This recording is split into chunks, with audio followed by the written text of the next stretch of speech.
TTD మాజీ chairman, అవినీతికి పర్యాయపదం, మరి ఎన్నో దారుణాలు దుర్మార్గాలు చేసిన కరుణాకర్ రెడ్డి జగన్మోహన్ రెడ్డి గారికి బంధువు, అనుచరుడు, అవినీతికి ఆయన నిలువెత్తు చిరునామా.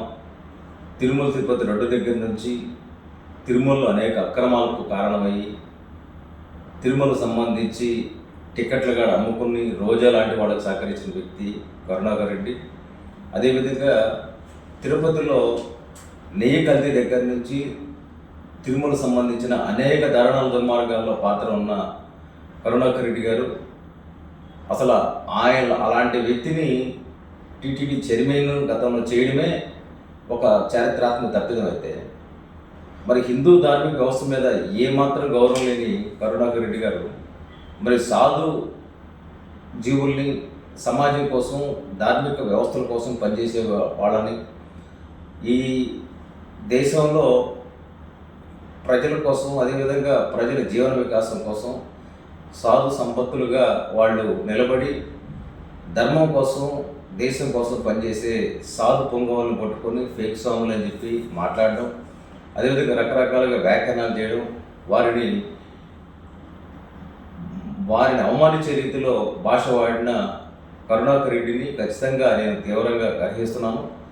ఆయన ఎలాంటి పరిస్థితుల్లో చేసిన వ్యాఖ్యలను ఉపసంహరించుకోవాలి అని నేను డిమాండ్ చేస్తున్నాను. ఎందుకంటే తెలుగు మరియు సంస్కృత భాష అధ్యక్షుడిగా నాకు ఆయన పైన పరిపూర్ణ అవగాహన ఉంది. అదేవిధంగా అలాంటి వ్యక్తులు ఖచ్చితంగా సమాజానికి హానికరం. జగన్మోహన్ రెడ్డి హానికరం అనుకుంటే ఆయన మనుషులు ఇంకా హానికరం, సందేహం లేదు. కాబట్టి ఇటువంటి వైఖరిని తీవ్రంగా ఖండిస్తూ, ముఖ్యంగా అట్లు నారాయణరావు ఆయన్ని తెలుగుదేశం పార్టీ నాయకుడు అని చెప్పిన పేరుతో ఆయన చేసిన వ్యాఖ్యానం నాకు అర్థమవుతూ ఉంది. సాధు జీవులు కానీ, అదేవిధంగా